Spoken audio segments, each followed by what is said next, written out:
Kita mulai ya. Iya Pak. Ya Ustaz. Assalamualaikum warahmatullahi wabarakatuh. Waalaikumsalam warahmatullahi wabarakatuh. Bismillahirrahmanirrahim. Alhamdulillahi rabbil alamin. Wa bihi nasta'inu ala umurid dunya waddin. Wassalatu wassalamu ala asyrafil anbiya'i wal mursalin. Sayyidina wa habibina wa syafi'ina wa qurrati a'yunina wa maulana Muhammadin wa ala alihi wa ashabihi wa dzurriyyatihi ajma'in, amma ba'd. Asyhadu an la ilaha illallah wa asyhadu anna Muhammadar Rasulullah wa ufawwidu amri ilallah. Innallaha basirun bil ibad. Hasbiyallahu la ilaha illa huwa alaihi tawakkaltu wa huwa rabbul arsyil azim.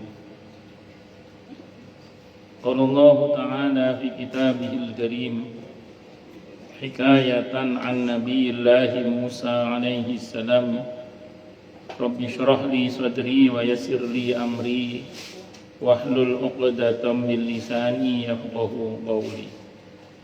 Para alim, para asatid, para asatidah, para bapak dan ibu sekalian, hafizani wa hafizakumullah, bil khusus sahibul bait Bapak Haji Aswin beserta Ibu Ratna, yang semoga beliau berdua beserta keluarga besarnya dan kita semua, semoga semuanya saja selalu dalam naungan rahmat, barokah, perlindungan serta bimbingan Allah Subhanahu wa taala.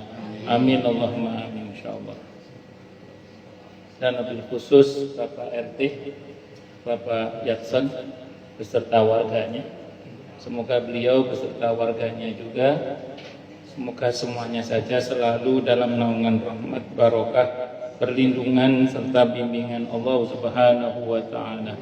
Amin Allahumma amin insyaallah. Yang utama tentu mari kita haturkan puja dan puji syukur kita ke hadirat Allah Subhanahu wa taala dengan berucap alhamdulillahi rabbil alamin. Mudah-mudahan dengan hamdalah ini nikmat dari Allah untuk kita ditambah. Karena Allah telah berjanji dalam Al-Quran di surah Ibrahim ayat 7, A'udzubillahi samii'il 'aliim minasyaitonir rajim. Wa idh adzana rabbukum la in syakartum la azidannakum wa la in kafartum inna 'adzabi lasyadid. Jadi kalau kita bersyukur, sungguh nikmat dari Allah untuk kita ditambah. Dan kalau kita kufur, kita diingatkan oleh Allah akan siksa yang sangat pedih. Ini janji Allah, dan janji Allah dalam Al-Quran itu la raiba fi, tidak ada keraguan di dalamnya. Di antara penjelasan la raiba fi adalah siapapun yang mengamalkan isi Al-Quran dengan keimanan dan keyakinan, maka Allah akan tunjukkan kebenaran Al-Quran itu kepadanya hingga tiada lagi keraguan dalam hatinya.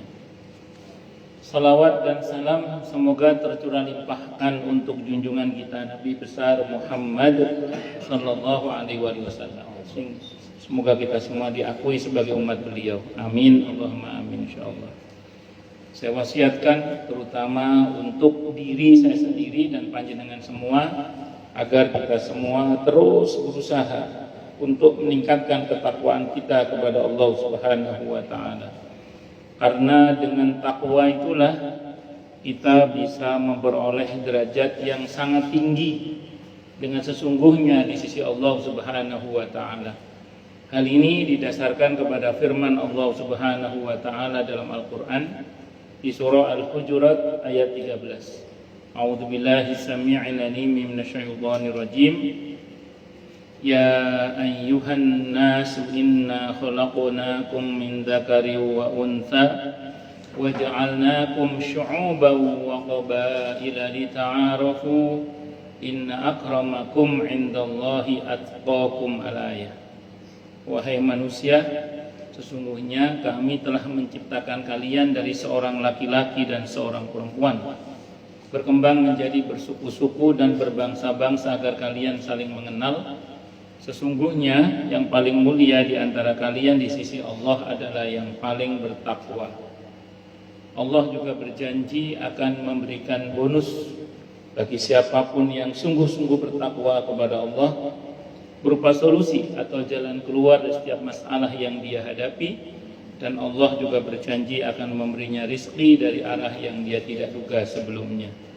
Hal ini didasarkan kepada firman Allah Subhanahu wa taala dalam Al-Qur'an di surah At-Talaq ayat 2 dan 3. A'udzubillahi samii'il 'aliim minasyaitonir rajim.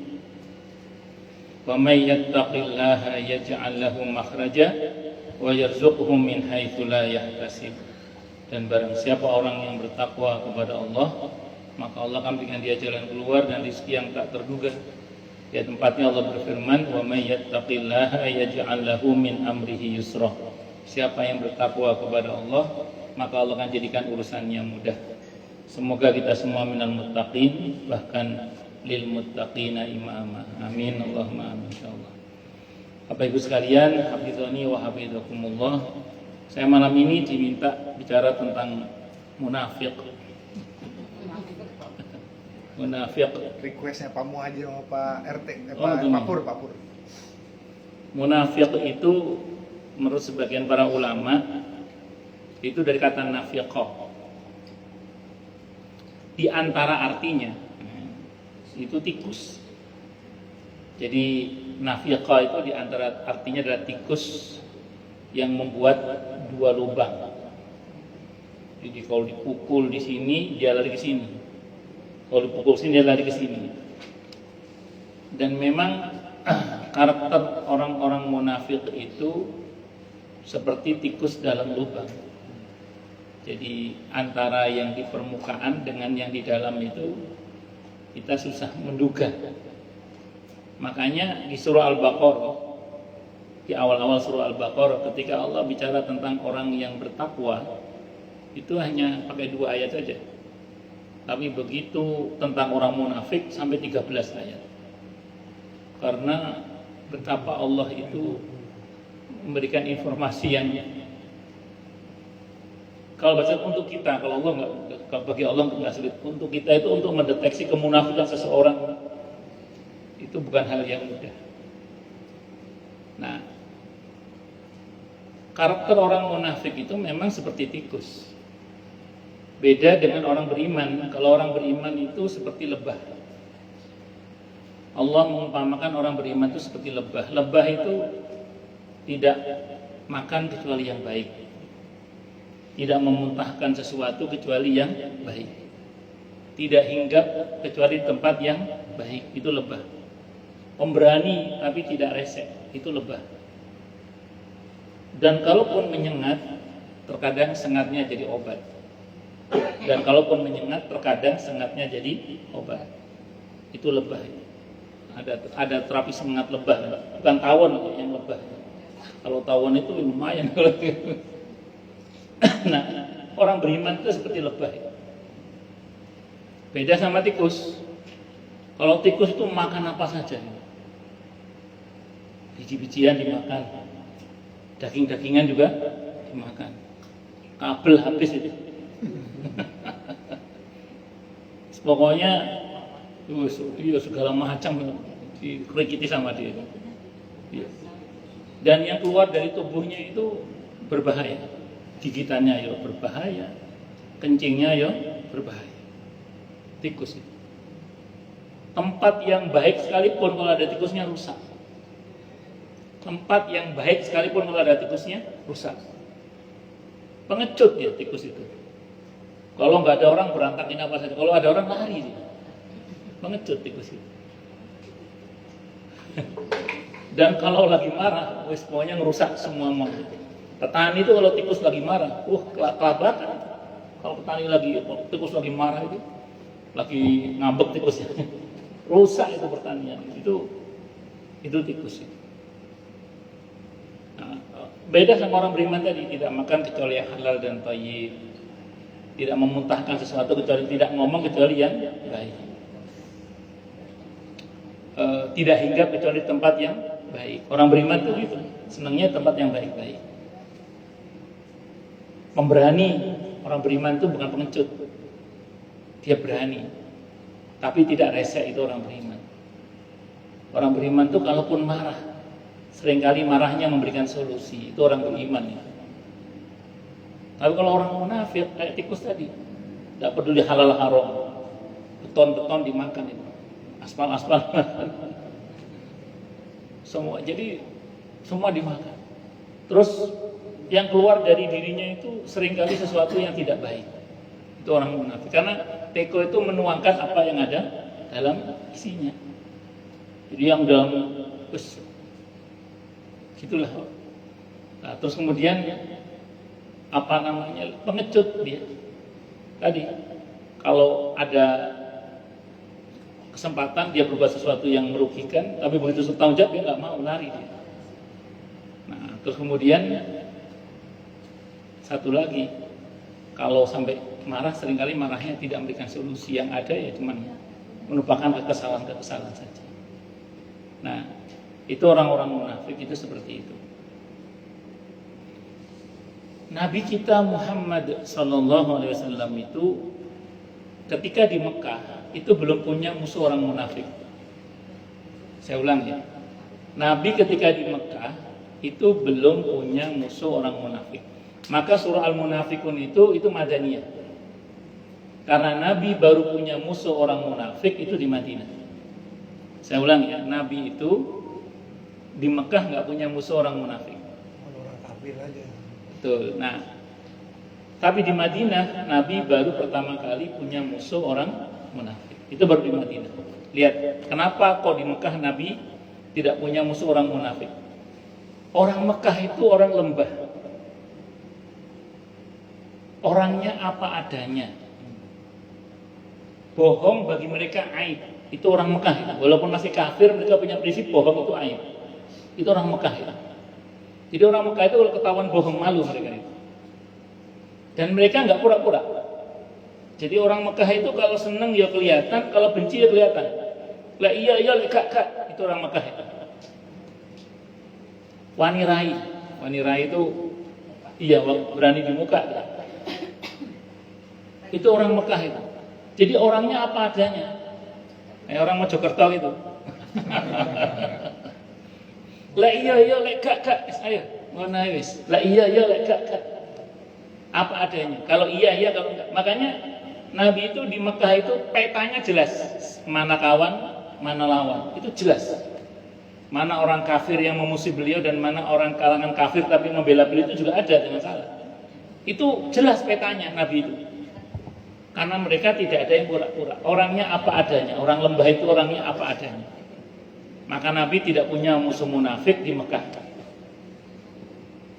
Begitu hijrah ke Madinah, masyarakatnya heterogen. Di antara masyarakat Madinah itu ada yang punya kebiasaan kalau ngomong itu suka muter-muter. Kalau ngomong apa suka muter-muter. Satu masyarakat kalau ngomongnya muter-muter itu biasanya potensi munafiknya sah biasa. Pernah ditipu nggak? Orang yang mau nipu itu ngomongnya lurus apa muter-muter itu? Muter-muter. Kayak fatnya mau itu. Jadi Nabi itu berhadapan dengan masyarakat di Madinah itu ada sebagian masyarakat yang punya kebiasaan kalau ngomong itu muter-muter. Nah, satu masyarakat yang punya tradisi ngomong muter-muter itu biasanya potensi munafiknya besar. Maka Nabi itu pertama kali dapat musuh orang munafik itu ya di Madinah itu. Nah, tokoh utama orang munafik itu namanya Abdullah bin Ubay bin Salul namanya. Bin Salul namanya Abdullah bin Ubay bin Salul. Sebelum Nabi hijrah, Abdullah bin Ubay bin Salul ini digadang-gadang menjadi tokoh Madinah. Jadi digadang-gadang menjadi tokoh Madinah. Abdullah bin Ubay bin Salul ini digadang-gadang, kalau kakinya kesemutan boleh selonjor bu, saya lupa. Yang biasa ngaji udah tahu, berdiri lompat-lompat juga boleh. Pokoknya santai saja. Pelan-pelan Pak Sinten. Pak tinggi. Awas satu lagi, nanti lama lagi. Semoga sehat walafiat ya, panjang umur. Amin insyaallah. Barokah amin. Saya syukurnya bukan syukur maghrib. Syukur maghrib. Ya alhamdulillah. Kasih kursi depan. Lanjut. Singkat kata singkat cerita, ketika selanjut boleh. Singkat kata singkat cerita, pokoknya Abdullah bin Ubay bin Salul ini digadang-gadang jadi pemimpin di Madinah. Di saat menjelang detik-detik dia mau diangkat jadi tokoh di Madinah itu, jadi pemimpin di Madinah itu, qadarullah, bersamaan dengan itu hijrah Nabi kita Muhammad sallallahu alaihi wasallam ke Madinah. Silakan Bu, silakan. Begitu Nabi hijrah ke Madinah, secara aklamasi masyarakat, monggo bisa lewat. Silakan pelan-pelan.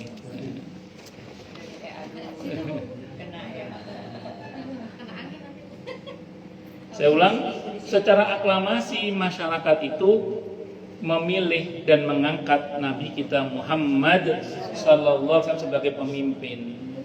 Jadi mereka lebih seret, lebih cocok kalau dipimpin oleh Nabi dan Rasul, yaitu Nabi Muhammad sallallahu alaihi wasallam. Nah, Abdullah bin Ubay bin Salul ini memang dasarnya dia nggak beriman kepada Nabi Muhammad SAW. Dia mengambil posisi ya nggak mau masuk Islam awalnya, dan dia sakit hati kepada Nabi kita Muhammad SAW karena diambil posisinya menurut dia oleh Rasulullah Muhammad SAW. Padahal kalau secara sunatullah masyarakat menghendaki Nabi jadi pemimpin, bukan dia. Dia kalah populer dalam hal ini. Tentu semua dengan izin Allah Subhanahu Wa Taala. Nah, Abdullah bin Ubay bin Salul ini mau beriman, namun dia tidak beriman. Ya, dia nggak mau masuk Islam. Cuman mau konfrontasi juga nggak berani. Secara kalkulasi politik kalah dengan Nabi kita Muhammad SAW. Nah, datanglah tokoh-tokoh Yahudi. Datanglah tokoh-tokoh Yahudi menemui Abdullah bin Ubay bin Salul. Betul, ngomong gitu. Kira-kira kita ngomong betul. Kamu masuk Islam saja. Loh, aku gak iman ya Muhammad, ke Muhammad kok suruh masuk Islam? Tidak, kamu masuk Islam saja. Nanti adakan pembusukan dari dalam. Jadi masuk dalam Islam, tapi adakan pembusukan dari dalam. Maka akhirnya Abdullah bin Ubay bin Salul ini masuk Islam. Awalnya nggak ketahuan, kemunafikannya itu nggak ketahuan. Memang orang munafik itu menyembunyikan kemunafikannya dalam hati dan kita tidak tahu kecuali diberitahu oleh Allah. Sampai suatu saat Abdullah bin Ubay bin Salul ini diketahui oleh para sahabat di depan Nabi dan sama di belakang Nabi itu sikapnya beda. Begitu dilaporkan kepada Nabi kita Muhammad SAW, Nabi SOP-nya Al-Hujurat itu nggak langsung percaya, Nabi tabayyun. Maka Nabi tabayyun kepada Abdullah bin Ubay bin Salul. Beliau mengatakan, oh nggak benar itu laporan sahabat kamu itu. Saya nggak seperti yang dia katakan. Ya sudah, Nabi itu orangnya husnudzonnya kuat Nabi itu. Tapi begitu Nabi dicurangi, Allah turunkan surah Al-Munafikun, membongkar rahasia kemunafikan siapa Abdullah bin Ubay bin Salul itu. Surah Al-Munafikun sababun nuzul itu membongkar aibnya Abdullah bin Ubay bin Salul yang sempat mempermalukan seorang sahabat yang melaporkan kepada Nabi tentang ketidaksetiaan Abdullah bin Ubay bin Salul, perbedaan sikap Abdullah bin Ubay bin Salul di hadapan Nabi dan di belakang Nabi kita Muhammad sallallahu alaihi wasallam. Nah, itulah awal mula terbongkarnya kemunafikannya Abdullah bin Ubay bin Salul. Nah, Allah mengajari kepada kita tentang ciri-ciri orang munafik di masa itu. Nah, nanti silakan dikontekstualkan ke kita, kira-kira ada apa tidak model orang-orang yang seperti itu. Dikatakan, saya berangkat dari surah Al-Baqarah ayat 8. Nanti sekena-kenanya, sedapat-dapatnya aja.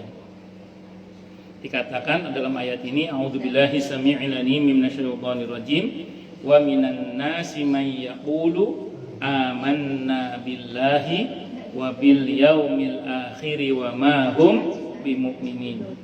Dan di antara manusia itu ada yang mengatakan kami beriman kepada Allah dan hari akhir, padahal mereka tidak beriman. Jadi dalam konteks ayat ini, tokohnya namanya Abdullah bin Ubay bin Salul itu nanti Allah nyatakan dalam surah At-Taubah ayat 80 itu mati dalam keadaan kafir. Tokohnya yang namanya Abdullah bin Ubay bin Salul ini nanti Allah nyatakan mati dalam keadaan kafir. Karena tipe munafiknya Abdullah bin Ubay bin Salul ini tipe munafik yang kafir. Kenapa? Karena dia hanya beriman di mulut, ngomong beriman di mulut tapi hatinya tidak ikut beriman. Dalam Islam, dalam akidah Islam disebut beriman itu kalau lisan bersyahadat, hati ikut bersyahadat, minimal itu. Kalau tindakan itu kesempurnaannya. Jadi al-iqrar bil lisan, at-tasdiq bil qalb. Kalau Ibnu Taimiyah al-i'tiqad bil qalb. Kalau dalam Asy'ariyah itu yang penting at-tasdiq bil qalb. Nah, kalau saya termasuk yang Asy'ariyah itu. Jadi yang penting at-tasdiq bil qalb. Jadi pembenaran dalam hati. Asyhadu an la ilaha illallah wa asyhadu anna Muhammadar Rasulullah. Lisan bersyahadat, hati juga bersyahadat. Nah, orang munafik ini mulutnya bersyahadat, hatinya nggak ikut bersyahadat. Karena memang dasarnya Abdullah bin Ubay bin Salul itu, dalam konteks ini Abdullah bin Ubay bin Salul itu memang tidak beriman kepada Nabi kita Muhammad sallallahu alaihi wasallam. Tapi dalam perkembangannya ke sini nanti, itu orang munafik itu kan bertingkat pada akhirnya. Tidak semua munafik itu kafir ternyata nantinya. Karena beberapa beriman kepada Allah dan Rasul, mereka beriman. Tapi tanda-tanda kemunafikan ada pada dirinya. Yang kalau bahasanya Nabi, idza haddatsa kadzaba wa idza wa'ada akhlafa wa idza tumina khana. Kalau ngomong suka bohong, kalau dipercaya dia khianat, kalau janji dia suka ingkar, kalau diberi amanah dia khianat. Dan ini kalau kata Imam Nawawi ketika mensyarah hadis ini dalam pengertian yang berulang-ulang. Jadi bukan sekali terus stempel, enggak. Kalau ini sudah berulang-ulang dia lakukan, itu baru tanda-tanda kemunafikan atau stempel label kemunafikan itu ada pada diri orang itu. Tapi kalau dalam konteks kadang namanya orang ada bohong-bohongnya, kadang namanya orang mungkin ada gak menepati janjinya, kadang namanya orang ada ya khianat-khianatnya, tapi tidak dalam konteks selalu. Namanya orang kan kadang ada keblasuk-keblasuknya lah, yang begitu insya Allah tidak termasuk, walaupun itu sudah tanda-tanda, walaupun itu sudah tanda-tanda. Nah, kalau yang ini yang tipe yang parah, jadi tipe yang sampai dikatakan tadi di surah Taubah 80 itu mati dalam keadaan kafir gara-gara memang syahadatnya cuma di mulut, tidak menyertakan hati. Nah, jadi mereka bersyahadat dan ini yang membongkar Allah langsung. Dan mereka itu tidak beriman kata Allah. Makanya nanti ada ayat yang mengatakan innal munafiqina fid darkil asfali minan nar. Orang munafik itu hukumannya itu di neraka, keraknya neraka yang paling bawah, yang paling parah. Oh, itu berarti lebih parah daripada orang kafir. Kalau orang kafir kan jelas. Orang munafik yang kafir ini, orang munafik yang pada tingkatan kafir ini lebih parah, lebih berbahaya daripada orang kafir yang jelas. Orang kafir yang jelas-jelas kafirnya itu jelas sudah.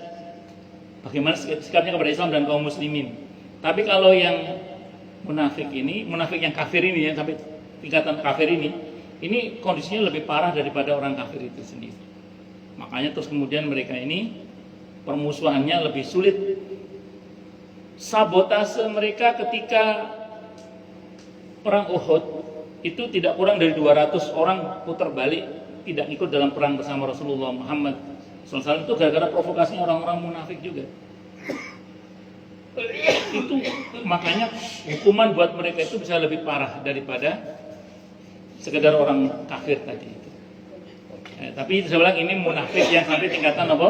Kafir tadi.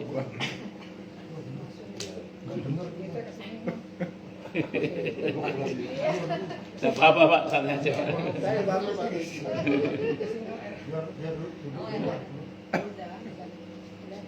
Nah, yukhadi'una Allah walladzina amanu wa ma yakhda'una illa anfusahum wa ma yash'urun.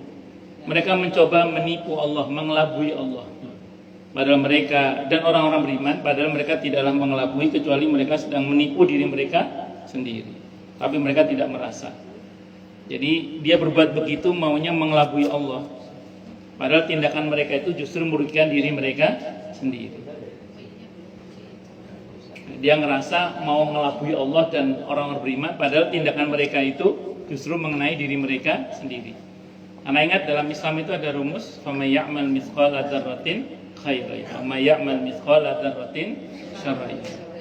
Kita ini kan kelihatannya saja berbuat baik pada orang lain, tapi sebenarnya kita berbuat baik pada diri kita sendiri. Kalau kita berbuat jahat pada orang lain, kelihatannya aja kita berbuat jahat pada orang lain, tapi sejatinya kita sedang berbuat jahat pada diri kita sendiri, saking jahatnya. Makanya tindakan mereka mengelabui dalam tanda kutip Allah, dan itu tidak mungkin bisa, dan mengelabui orang-orang yang beriman itu justru menghantam diri mereka sendiri. Nah, dalam bentuk apa mereka terkena perbuatan mereka sendiri itu? Sampai nanti mereka akan dipermalukan oleh Allah, sebagaimana yang Allah bilang dalam Al-Quran di surah At-Taubah ayat 126. At-Taubah ayat 126 itu. Awala yarawna annahum yuftanuna fi kulli amin marratan aw marrataini thumma la yatubuna wa lahum yadzakkarun. At-Taubah ayat 126. Apakah mereka orang-orang munafik itu tidak memperhatikan bahwasanya mereka itu diberi musibah? Itu ditafsirnya dipermalukan, dibuka aibnya oleh Allah dalam setahun itu sekali atau dua kali. Kata Allah, "Tsumma la yatubuna," kok enggak tobat-tobat dan tidak pula mengambil pelajaran. Jadi orang munafik itu oleh Allah dibuka aibnya sekali atau dua kali, bahkan berkali-kali maksudnya, tapi tidak kunjung tobat dan tidak pula mengambil pelajaran. Dalam konteks keseharian kita, tidak sedikit orang itu dipermalukan gara-gara sikapnya yang bohong sana, bohong sini, tipu sana, tipu sini, khianati sana, khianati sini. Cuman anehnya nggak mau ngambil pelajaran dan tidak mau pula bertaubat. Nah, itulah diantara ciri orang-orang munafik itu. Sudahlah dipermalukan tapi tidak kunjung malu juga. Kenapa begitu? Karena fi qulubihim maradun fazadahumullahu marada walahum adzabun alimun bima kanu yakdzibun. Karena di hati mereka ada penyakit dan Allah buat sakit mereka itu kian bertambah, dan bagi mereka azab yang sangat pedih disebabkan apa yang mereka dustakan. Gara-gara sering bohong, sering ingkar janji, sering khianat, lama-lama di hatinya banyak totol-totol hitam. Kalau hati sudah kotor, lama-lama mudah kena penyakit. Kalau dibiarkan tambah parah sakitnya. Kalau kita baca surah Al-Mutaffifin ayat 14-15, kalla bal rona ala qulubihim. Apa ron itu? Kata Nabi dalam hadis Abi Daud, nokta hitam yang menempel di hati karena perbuatan dosa yang kita lakukan. Sekali bohong, sekali ingkar janji, sekali khianat, totol, karena tidak kunjung sadar, lama-lama kotor penyakit hatinya. Kalau hatinya kotor, mudah kena penyakit. Nah, sakit kalau dibiarkan tambah lama tambah parah. Kalau udah tambah parah begitu, apa yang terjadi? Kalau udah tambah parah begitu, apa yang terjadi? Lama-lama hatinya sekarat. Sekaratnya hati ditandai dengan sulit menerima nasihat. Kalau dinasihati masuk kuping kanan, masuk kuping kiri, keluar dari mulut. Kalahkan dia gitu maksudnya. Kenapa? Karena dia hatinya sudah parah sakitnya. Maka Allah gambarkan dalam surah Al-Baqarah ayat 11-12 itu, wa idza qila lahum la tufsidu fil ardi qalu innama nahnu muslihun ala innahum humul mufsiduna walakin la yash'urun. Dan apabila dikatakan kepada mereka jangan berbuat kerusakan, apa katanya? Enggak, kok kita berbuat perbaikan. Kata Allah, ketahuilah mereka adalah orang yang berbuat kerusakan tapi tidak merasa. Salah enggak ngerasa salah, celakanya merasa benar. Orang yang hatinya waras mengatakan sakit ini orang ini. Sakit orang ini. Tapi dia enggak merasa sakit kok. Dia merasa dirinya benar. Wong salah enggak ngerasa salah, celakanya merasa apa tadi? Benar. Diingetin jangan berbuat kerusakan, enggak kok kita berbuat perbaikan kok. Banyak enggak orang kayak gini? Ada lah. Diingetin tuh enggak kok kita salah enggak ngerasa salah, celakanya merasa benar. Kata Hasan Al-Basri rahimahullah, orang seperti ini iblis sewenang banget. Kenapa kok sewenang? Karena orang seperti ini sulit pakai dal diharapkan tobatnya kepada Allah. Gimana mau tobat? Wong salah, enggak ngerasa salah, celakanya merasa apa? Benar. Allahu Akbar. Ditambah lagi Allah beritakan di ayat berikutnya, ayat 13 itu, wa idza qila lahum aminu kama amanan nasu qalu innama nahnu muslihun. Wa idza qila lahum aminu kama amanan nasu qalu anu'minu kama amanas sufaha. Ala innahum humus sufaha walakin la ya'lamun. Dan apabila kata pada mereka berimanlah sebagaimana manusia-manusia itu beriman, apa katanya? Apakah kami akan beriman sebagaimana orang-orang bodoh itu beriman? Ketahuilah mereka itu yang bodoh, tapi tidak tahu kalau dirinya itu bodoh. Bodoh enggak ngerasa bodoh, celakanya merasa pinter. Itu penyakit yang udah parah itu gitu cirinya. Salah enggak ngerasa salah, celakanya merasa benar. Bodoh enggak ngerasa bodoh, celakanya merasa apa? Pinter. Itu kalau bahasanya Ibnu Taimiyah rahimahullah namanya jahlun murakkab, goblok kuadrat namanya. Udah bodoh, enggak ngerasa bodoh, celakanya merasa apa? Pinter. Kalau dia sok pinter dalam masalah memasak paling bikin roti bantet lah. Itu aja roti bantet masih enak. Terangkan bantet itu apa? Bantet itu enggak mengembang rotinya itu ya. Itu namanya bantet. Paling kalau sok tahu dalam masalah memasak mau bikin rawon jadinya semur itu aja. Saya itu pernah ada orang Sukabumi nawari saya rawon. Jawa Timur. Bukan Bu Mutihati, bukan. Bu Muti kan orang Jogja. Ini enggak orang apa? Orang Kebumen. Saya kan orang Jawa Timur, oleh orang Kebumen ditawari rawon. Ustadz, mau rawon dengkul nggak? Mau Bu, mau. Saya tawari, ya mau. Dikirimlah ke rumah, sampai di rumah itu kata istri saya, Mas, iki duduk rawon Mas. Apa semur? Ya untungnya masih enak. Ya, jadi saya bilang untungnya apa masih enak. Ya, jadi masih ya itu kalau salah. Sok tahu dalam masalah elektro paling ya konslet Pak Pur ya, atau kesetrum. Enggak tahu, Pak. Misalnya gitu. Sok tahu dalam masalah ya apa. Tapi kalau masalah agama sok tahu bahaya. Kalau masalah agama sok tahu itu bahaya. Orang bisa keplanting menjadi kafir, bisa keplanting menjadi munafik, dan bisa keplanting menjadi fasik. Ujungnya neraka, naudzubillah min syarri dzalik. Makanya hati-hati dengan penyakit hati model orang munafik ini. Kalau sudah mulai akut penyakitnya, maka dia akan menjadi seperti yang Allah gambarkan tadi. Sudahlah salah, enggak ngerasa salah, celakanya merasa benar. Sudahlah bodoh, enggak ngerasa bodoh, celakanya merasa apa? Pintar. Repot. Jadi nasihati tadi masuk kuping kanan, masuk kuping kiri, keluar dari mulut. Galakan dia itu. Itu orang-orang munafik. Dipermalukan berkali-kali masih nggak sadar-sadar juga. Saya nggak tahu pernah Pak tahu orang model kayak gitu ya. Banyak ada. Allahu Akbar. Wa idza laqul ladzina amanu qalu amanna wa idza khalau ila syayatinihim qalu inna ma'akum innama nahnu mustahzi'un. Allahu yastahzi'u bihim wa yamudduhum fi tughyanihim ya'mahun. Kalau ketemu sama orang beriman, mereka mengatakan kami beriman kok sama dengan kalian. Tapi kalau ketemu sama orang-orang, sama setan-setan mereka, orang-orang Yahudi itu, tidak kok, kita di pihak kalian, tidak di pihak Muhammad. Jadi orang munafik itu punya dua wajah. Padahal punya satu wajah yang rawatnya udah susah, ini dua wajahnya. Main di dua kaki dia.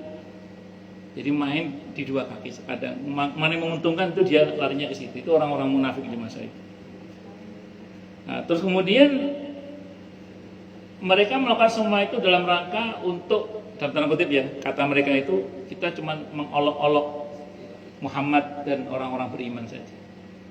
Tapi kata Allah salah. Justru Allah lah yang akan memperolok-olok mereka, mempermalukan mereka, dan mereka akan dibuat oleh Allah dalam kesesatan itu terombang-ambing. Dan memang betul orang-orang munafik itu akhirnya menjadi orang-orang yang di samping sandarannya lemah, mudah sekali rapuh dan terbongkar kebusukannya karena memang sudah akut kemunafikannya. Dan di samping itu mereka yang tadi yang mempermainkan, justru mereka yang dipermainkan. Oleh siapa? Oleh diri mereka sendiri. Jadi tadi semua yang melakukan itu kembali pada diri mereka sendiri. Maaf ya, saya mau tanya. Ada orang punya utang, tanggung jawab, bayar utang, kerja keras, kerja cerdas, capek, tapi mulia, betul ya? Tapi kalau dia munafik, bohong sana, bohong sini, tipu sana, tipu sini, dikira nggak capek nipu itu? Capek. Sintas-sintut, lari sana, lari sini, capek juga. Dan terhina. Pilih mana? Kerja keras, kerja cerdas, tanggung jawab, bayar utang, atau sintas-sintut, tipu sana, tipu sini, lari sana, lari sini, tapi terhina. Pilih mana? Iya. Orang munafik itu pilih terhina itu. Jangan betul. Jangan betul jangan. Itu pilih kerja keras betul, tanggung jawab. Wis podo payah tapi kan mulya, nggih ngoten nggih Bu nggih. Mulya. Tapi singkat-singkat tipu sana tipu sini, ujungnya terhina. Jadi jangan dikira terus kemudian kalau orang mengatakan berat mau jujur, menjadi pembohong itu lebih berat lagi sebenarnya. Dekat dengan Allah itu mungkin melelahkan, tapi jauh dari Allah itu lebih melelahkan. Jadi orang baik mungkin capek, jadi orang jelek itu lebih capek lagi. Jangan salah, karena kita itu diciptakan oleh Allah itu fikabat dalam kelelahan. Di semua pilihan itu ya capek. Cuma ada yang capek ujungnya ridho Allah, ada yang capek ujungnya murka Allah. Semalaman tahajud ya capek, tapi semalaman dugem ya capek. Nah, ya. Bisa dipahami nggak betul? Itu seperti itu. Allahu Akbar. Semoga mau capek dalam kebaikan atau capek dalam kedurhakaan gitu aja. Dan itu resikonya kembali pada diri kita sendiri. Ulaika alladziina ishtarawud dhalalata bil huda. Fama rabihat tijaratuhum wa ma kanu muhtadin.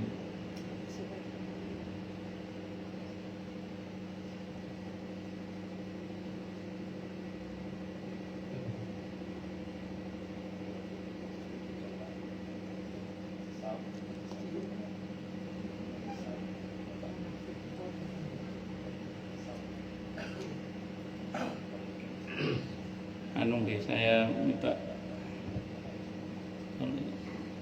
ada jamaah saya lagi operasi jantung. Dari saya lagi.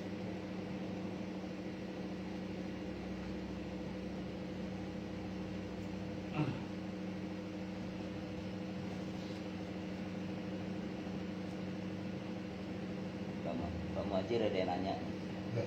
Hah? Itu kan mulai. Ini munafik itu Mulai mengadu domba. Mulai itu. Mengadu domba munafik itu tadi sebut tadi mengadu domba munafik. Hah? Tadi sebut kan? Bukan. Enggak, mengadu domba munafik. Mengadu domba itu seakan-akan Enggak. Saya Pertanyaan. laporan dulu. Kita doakan dulu namanya Bu Aning atau Bu Antari. Mudah-mudahan Allah anugerahi beliau siha wal afiyah, panjang umur yang barokah. Serangan jantung mau pasang ring, katanya sedang tidak baik-baik saja. Syafallahu syifaan ajilan basaturun la yughadiru saqaman al-Fatihah. A'udzu billahi minasyaitonir rajim. Bismillahirrahmanirrahim. Alhamdulillahirabbil alamin arrahmanir rahim maliki yaumiddin. Iyyaka na'budu wa iyyaka nasta'in ihdinas siratal mustaqim siratal ladzina an'amta 'alaihim ghairil maghdubi 'alaihim waladdallin. Amin. Bismillahirrahmanirrahim. Baik, saya teruskan lagi. Ulaika alladzina ishtaraw ad-dhalata bil huda fama rabihat tijaratuhum wa ma kanu muhtadin. Mereka itulah orang-orang yang membeli kesesatan dengan petunjuk, maka tidaklah beruntung perniagaannya dan tidaklah mereka mendapatkan petunjuk.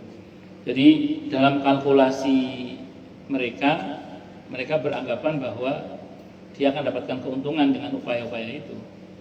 Tapi usaha mereka itu justru, saya ulang, menghantam diri mereka sendiri. Abdullah bin Ubay bin Salul itu ngeselin banget, sampai pernah beberapa sahabat minta izin untuk membunuh Abdullah bin Ubay bin Salul. Kata Nabi, tidak usah. Dia temannya banyak, nanti urusannya panjang, buntutnya panjang. Akhirnya putranya sendiri datang. Putranya itu sahabat baik, namanya Abdullah bin Ubay bin Salul. Itu sahabat baik. Sowan menghadap kepada Nabi kita Muhammad SAW. Ya Rasulullah, engkau tahu, panjenengan tahu saya ini anak yang sangat berbakti kepada ayah saya. Dan saya nggak akan terima kalau ayah saya dibunuh oleh orang lain. Izinkan saya bunuh bapak saya sendiri. Saking ngeselinnya bapaknya itu. Kata Nabi, tidak usah, nanti dia juga mati, kata Nabi. Dan tidak lama memang mati Abdullah bin Ubay bin Salul itu. Nah, jadi, dan saya ulang tadi, upaya jahatnya itu semua akan kembali pada diri mereka sendiri, baik di dunia ini terlebih di akhirat nanti. Kalau hari ini sebagian kita mungkin setengah protes, tapi nyatanya itu banyak orang-orang zalim yang tidak kunjung dibalas oleh Allah. Dia tetap dalam kejayaan dan seterusnya. Bukan tidak, belum. Bukan tidak, tapi apa? Belum. Karena yang sudah itu. Saya ulang, yang sudah. Nabi Musa itu minta Fir'aun hancur, itu 40 tahun baru dikabulkan. Allahu Akbar. Jadi saya ulang sekali lagi ya. Jadi kalau dibilang kok tidak kunjung dihancurkan, bukan tidak, belum. Itu aja. Beberapa kalau bertobat malah tidak pernah Allah hancurkan lagi kalau memang betul bertobat. Tapi kalau tidak bertobat, bukan tidak, belum. Kalau bahasa Al-Qur'annya di surah Fatir ayat 45 itu.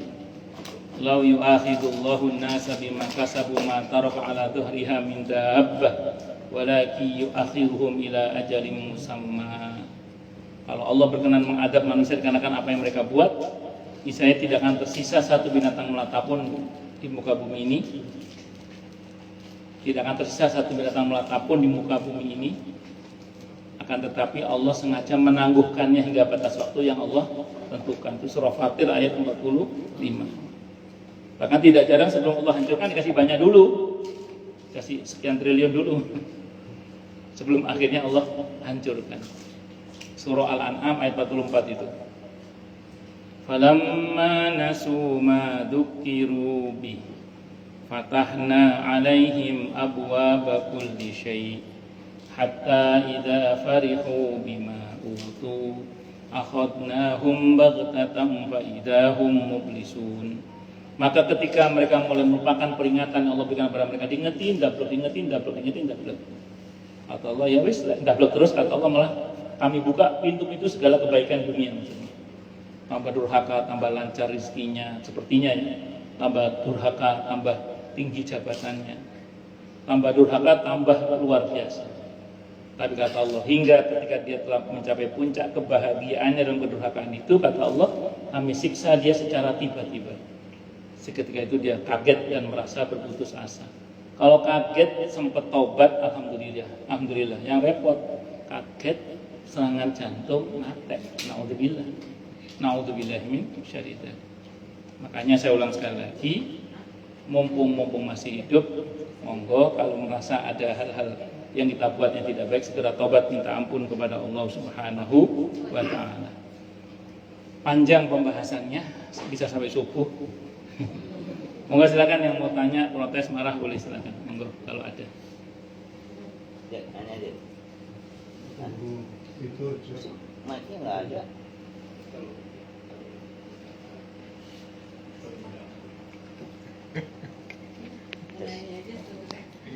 Kedua tuh Pak Muhajir sama Pak. Iya.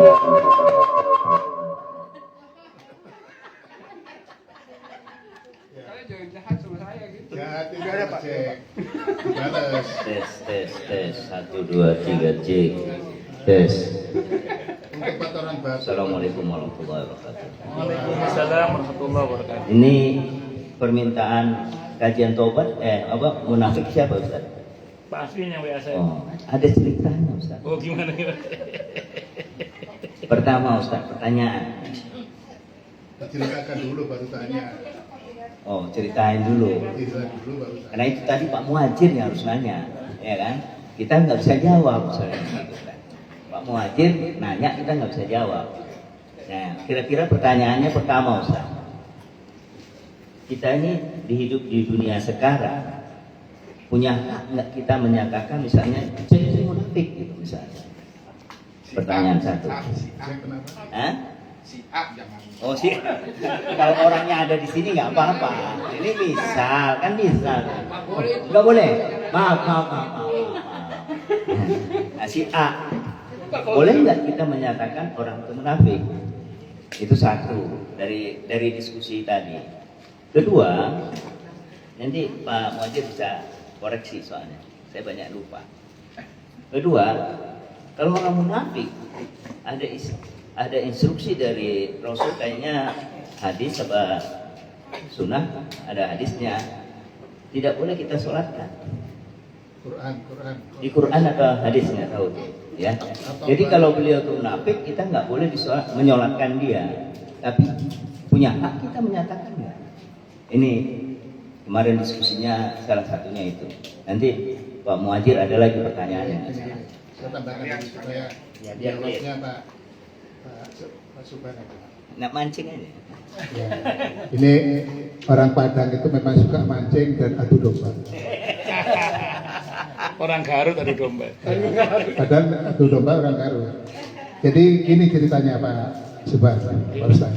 Nggih. Jadi kemarin karena kultum, waktunya kan pendek. Saya memberikan kultum di Al-Muqrisi Nggih. tentang munafik. Nggih. Saya ngambil 2 ayat, Taubah 67 dan Taubah 84. Nah di 84 itu saya terangkan ke jamaah bahwa Nabi itu ditegur oleh Allah dengan ayat itu, dilarang untuk mensolatkan orang-orang munafik bila meninggal dan berdiri di kuburnya berdoa. Terjemahannya Taubah 84 itu seperti itu. Nah Pak Pur tanya saya setelah selesai ini, setelah selesai baru tanya dia, lah kita tahunya dia munafik atau tidak gimana gitu. Dilihat hari-harinya, kita kan bisa melihat. Tadi kan sudah 4, ada 4 kriteria yang diberikan di hadis. 4. Kalau hadis yang saya baca itu 4. Ada. Ya. Ada 3. Muslim ya. Ya. Yang Muslim itu 4. Ada 3, ada 4. Jadi yang kalau diberi amanah. Yang 4 itu ada tambahan munafik murni. Ya, tambahan munafik murni. Benar kan? Tulen istilahnya. Tulen. Nah, sehingga kita bisa melihat kesehariannya. Pak Pur, kalau Anda mau mensolatkan orang, kan Anda suka ngomong itu, khair, orang ini bagus, khair, tidak. Nah, saya bilang, khair dan tidaknya ini, bagus dan tidaknya itu kan Anda minta ke orang-orang. Berani nggak Anda ngomong, orang ini munafik atau tidak? Padahal dia memang munafik. Saya yakin tidak ada yang berani. Saya yakin tidak ada yang berani. Meskipun ayat itu ada, tapi belum tentu itu bisa berani dilaksanakan. Itu penjelasan saya seperti itu Pak Ustaz. Nah terus ini Soebul Bait ini, wah ini topik bagus ini. Nanti kita bawa ke hari Jumat. Saya lupa hari Jumat itu apa, nggak tahunya Jumat itu adalah kajian Pak Subhan. Gitu. Nah mohon diterangkan supaya tidak rancu Soalnya Pak Pur itu kalau cerita kadang-kadang kesana kemari Pak, nggak ketemu itu. Tuh. Terima kasih. Ya. Bismillahirrahmanirrahim. Udah Pak ya. Bismillahirrahmanirrahim. Di masa Nabi kita Muhammad SAW, kita tidak diperkenankan menuduh orang itu munafik, kecuali yang memang sudah Allah buka aibnya, seperti Abdullah bin Ubay bin Salul. Jadi oleh Nabi dilarang kita nyetempel orang munafik, ini tidak boleh gegabah. Sama dengan perkataan dia tidak ikhlas, itu oleh Nabi tidak boleh. Karena itu perkara la innahu awah, itu tergantung isi hatinya. Nah, munafik ini termasuk sesuatu yang bersifat di dalam dada, sejatinya tidak ada kecuali Allah. Khusus orang-orang yang memang sudah Allah buka aibnya, seperti yang Allah gambarkan dalam At-Taubah 126, kepada mereka memang stempel munafik sudah ditempelkan. Tapi kepada yang tidak Allah buka, Nabi sendiri itu mengambil sikap merahasiakan. Maka ada tokoh namanya Hudzaifah al-Yamani radhiyallahu an. Itu sahabat Nabi yang oleh Nabi dititipi nama-nama orang-orang munafik. Dan Nabi berpesan agar jangan dibocorkan kepada siapapun, dan beliau jaga amanah itu sampai beliau meninggal. Jadi siapa-siapa orang munafik di masa itu Nabi sampaikan kepada Hudzaifah al-Yamani radhiyallahu an. Dan beliau diperintah oleh Nabi tidak membocorkan pada siapapun. Sayyidina Umar radhiyallahu an datang kepada Hudzaifah al-Yamani. Hudzaifah, saya termasuk enggak? Tak jawab beliau. Hudzaifah, saya termasuk enggak? Sekelas Sayyidina Umar yang dijamin masuk surga itu takut termasuk dalam kategori orang munafik. Orang dulu itu enggak kekeran enggak. Hudzaifah al-Yamani diam. Terus begitu sekian kali bertanya, kata beliau, kamu tidak termasuk dan jangan tanya lagi. Kata Hudzaifah al-Yamani. Dan Sayyidina Umar radhiyallahu anhu itu kalau ada orang meninggal dunia, kok Hudzaifah al-Yamani enggak takziah? Beliau enggak takziah, berarti orang munafik berarti ini. Ada orang meninggal, Hudzaifah al-Yamani enggak takziah. Beliau enggak takziah. Nah, nyolatan jenazah, berarti ini orang munafik. Tapi yang tahu ya cuma Hudzaifah al-Yamani aja. Ini ada kejadian menarik. Apa hikmahnya Rasulullah Muhammad SAW tidak membocorkan nama-nama orang munafik itu kepada khalayak, tapi justru merahasiakan pada top sosok bernama Hudzaifah al-Yamani?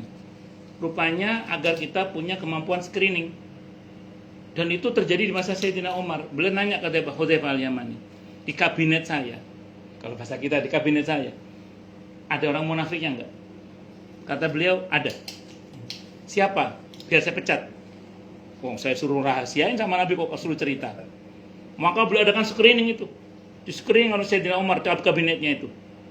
Di screening, akhirnya diketahuilah bahwa ada yang masuk dalam tanda-tanda itu. Maka dipecatlah tokoh itu. Kata Sayyidina Umar nanya ke Hudzaifah al-Yamani, sudah benar enggak? Gimana? Masih ada orang munafiknya? Sudah tidak ada. Berarti dipecatnya benar. Rupanya hikmahnya kita disuruh oleh Nabi untuk punya kemampuan men-screening. Makanya ada istilah apa? Fit and egois. Apa jenenge iku? Konon katanya nggak tahu betul apa tidak. Saya belum pernah jadi menteri soalnya. Katanya kalau mau jadi menteri itu, kalau yang zaman Pak Harto dulu katanya, nggak tahu sekarang. Itu ada orangnya Pak Harto yang turun ke lingkungan, nanya ke RT RW, ke tetangga-tangganya bagaimana sosok ini. Kalau kata warganya, oh iya dia orang baik, bagus, tunjuk. Katanya sih gitu katanya, nggak tahu betul apa enggak. Ngotot gitu. Dengar itu katanya. Saya tahunya ya kata orang-orang yang katanya pernah jadi menteri itu. Kalau saya kan belum pernah jadi menteri. Jadi itu yang saya tahu. Jadi rupanya itu hikmahnya, Pak. Nah, dan Nabi udah ngasih bekal itu screeningnya. Kalau ngomong suka bohong, suka loh ya, bukan sekali-kali, memang berulang-ulang. Kalau janji suka ingkar. Terus kalau dia kasih amanah dia khianat. Terus kalau dia bermusuhan dia curang, ada curangnya dia. Itu seperti itu. Kayak cerdas cermat kemarin itu. Jadi singkat kata singkat cerita, jadi kemana-mana. Jadi singkat kata singkat cerita, kita tidak boleh gampang Pak ngasih stempel munafik pada seseorang, karena ini perkara hati. kecuali memang ada yang tertandai. Itu pun kita cuma mengatakan ini hati ini tertandai sebagai orang munafik, mergo sergep banget dia itu nipunya, sergep banget, dan itu terbukti berulang-ulang misalnya gitu. Itu waktu kita hati-hati. Nah, konteks surah At-Taubah 84 itu konteksnya Abdullah bin Ubay bin Salul yang memang Allah nyatakan mati dalam keadaan kafir. Apa bedanya munafik di masa Nabi sama munafik zaman sekarang? Kata para ulama, kalau di masa Nabi itu yang dimusuhi Nabi masalahnya. Konsekuensinya bisa kafir. Lalu kalau sekarang kan orang munafik yang dimusuhi itu DKM masjid. Yang dimusuhi itu ketua MTI. Yang dimusuhi itu ustadz. Yang konsekuensinya tidak selalu kafir gitu loh. Makanya kalau dalam konteks kekinian, selama dia tidak nyata-nyata kafirnya gitulah, maka sepatutnya kita tetap mensolatkan jenazahnya. Ngoten. Kalau dulu itu dalam ayat 84 ini konteksnya Abdullah bin Ubay bin Salul yang notabene memang memusuhi Nabi. Lah memusuhi Nabi itu konsekuensi hukumnya kafir gitu loh. Itu Muhammad Rasulullah, bukan Muhammad Subhan. Kalau Muhammad Subhan lain lagi. Ya, bukan Muhammad Purnama, bukan. Nah, kalau yang dimusuhi itu ketua DKM, yang dimusuhi itu ketua MTI, yang dimusuhi itu ustadz, itu tidak serta-merta konsekuensinya kafir, ngerti loh. Fasik mungkin. Berarti dia masih enggak fasik mungkin, enggak munafik itu pasti fasik, Pak. Orang fasik belum tentu munafik gitu loh, Pak. Tapi orang munafik pasti fasik. Orang fasik belum tentu kafir, orang kafir pasti fasik sudah. Ngerti loh. Nah, pelaku dosa besar itu fasik. Orang yang asyik dalam kemaksiatan itu namanya fasik. Nah, singkat cerita, sepatutnya lah selama tidak jelas-jelas kafirnya, kita tetap mensolatkan jenazahnya. Nah, mengenai kesaksian tadi itu, kalau kita nggak kenal orangnya, kita tidak ada masalah mengatakan ya dia baik. Paling nggak kalau misalnya dia jahat, ya baiklah dia sudah mati. Ya kan begitu maksudnya, baiklah dia sudah mati. Iya kan betul. Paling nggak kalau bahasanya Nabi, kalau dia orang yang baik, kamu membuat dia kalau kan kenapa Nabi menyuruh kita mensegerakan pemakaman itu loh. Kalau dia orang yang baik supaya dia segera bisa menikmati kuburnya, barzahnya.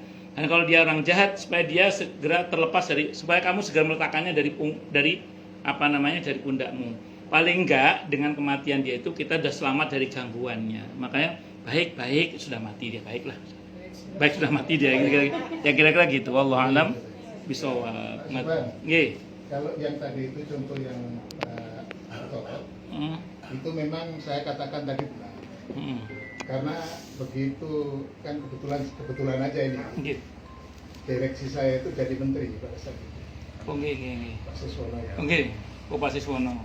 Itu ditanya kemana-mana, itu ada kayak intel gitu yang setelah dia jadi, Pak Harto ngomong, kamu harus keluar dari perusahaan dan perusahaannya tidak boleh ikut dalam kegiatan departemen.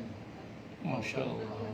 Akhirnya kita dipanggil, seluruh direksi grup itu dipanggil, kita diinstruksikan tidak boleh ikut tender di departemen. Kebetulan untungnya departemennya itu transmigrasi, Pak. Itu untungnya ya. Kalau departemen PU barangkali kita mabuk pada saat itu, karena proyek kita di PU. Ya, seperti itu gitu. Sehingga kita diminta oleh Pak Sisto nggak boleh. Pak Pur. Ya. Ada pertanyaan? Nggak kedengeran, Pak. Mic-nya pakai mic. Oh, pakai mic. Kedengeran, ibu-ibu.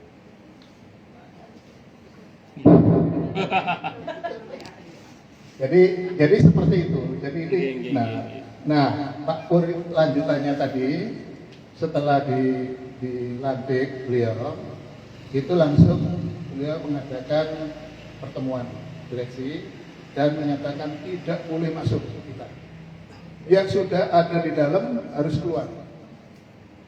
Nah, suatu saat itu ada stafnya dia itu yang membantu pemenangan orang ikut tender di departemen itu. Gitu. Mengatakan masuk ke rekeningnya beliau. Uangnya itu dikirim ke rekening beliau. Zaman itu 500 juta, Pak.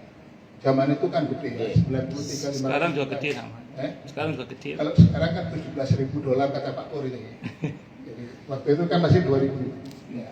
Sekarang juga gede Pak. Nah itu akhirnya kita suruh buktikan bahwa rekening itu apa enggak. Bangun Cipta memasukkan ke rekening itu. Kirim uang sejumlah itu. Ternyata ada rekening itu. Akhirnya banknya ditanya, diminta klarifikasi. Si direksi perbankan tadi ngomong bahwa staf Anda dan ada orang lain itu yang membuat ini tadi. Gimana caranya supaya tanda tangan saya ada di situ?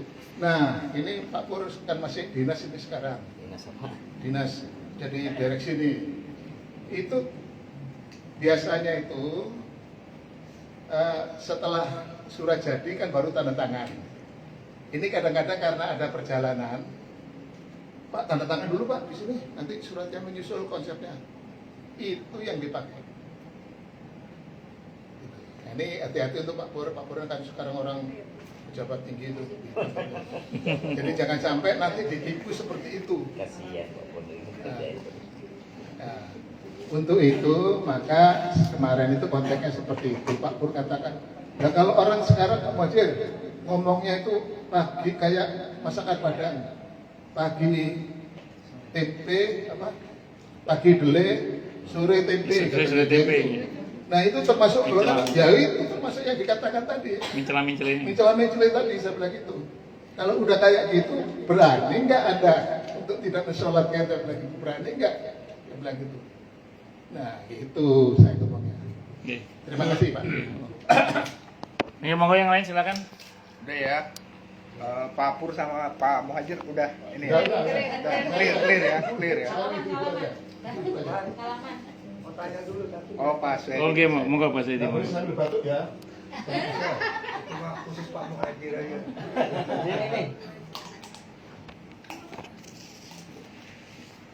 Pertanyaannya sederhana. Orang dia tidak sholat, ya, katakanlah sehari-harinya nggak sholat, tiba-tiba meninggal, tapi KTP-nya Islam, ya. Nah itu gimana mengenai sholatnya, mengenai sholat jenazahnya, buat kita yang tahu bahwa dia nggak pernah sholat itu. Terima kasih. Baik. Bismillahirrahmanirrahim. Saya pernah di Pondok Kelapa itu tanya orang, saat ini ada orang meninggal gak sholat orangnya. Tunggu dulu, saya bilang gitu. Tanya dulu sama keluarganya lah, saya bilang gitu. Siapa tahu dia sholat di rumah. Kata keluarganya nggak sholat juga. Kata keluarganya nggak sholat juga. Dia emang nggak sholat kata keluarganya. Terus saya bilang gini, sekali lagi, saya tanya sekali lagi. Pernah nggak Anda mendengar dia menghina sholat? Kan dia udah nggak sholat kan? Pertanyaan, pernah nggak Anda mendengar dia menghina sholat misalnya? Karena ada orang itu cuma nggak sholat, tapi ada yang tidak hanya tidak sholat tapi menghina sholat. Sholat itu nggak penting, yang penting itu ada menghina sholat. Kalau sampai pernah diketahui dia pernah menghina sholat secara zahir ya, bukan katanya, memang dia betul-betul pernah menghina sholat. Itu kalau kata Imam Syafi'i murtad dengan kesepakatan para ulama. Itu kalau kata Imam Syafi'i. Padahal Imam Syafi'i itu termasuk yang punya pendapat orang yang meninggalkan sholat kalau karena muales itu masih dilabeli sebagai seorang yang beragama Islam walaupun dia fasik pelaku dosa besar. Sedikit berbeda dengan Ibnu Hazm. Kalau Ibnu Hazm itu langsung kafir itu. Sebagian kaul dalam mazhab Hambali ada yang mengatakan kafir juga. Tapi kalau Imam Syafi'i mengatakan tidak, dia fasik dosa besar aja. Kecuali itu tadi, dia pernah menghina sholat. Kalau sampai dia pernah menghina sholat, maka dia murtad dengan kesepakatan para ulama. Itu dalam mazhab Syafi'i. Nah, makanya saya ulang sekali lagi, kalau misalnya diketahui ada orang yang tidak sholat, sekarang tanya aja, pernah nggak diketahui dia menghina sholat?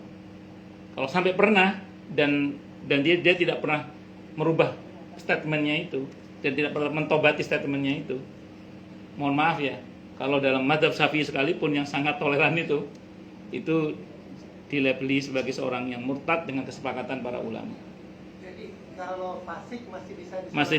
Masih bisa. Murtad yang nggak bisa disolatkan. Nah, murtad kan udah keluar dari Islam dengan kesepakatan para ulama. Kalau dia terbukti menghina sholat.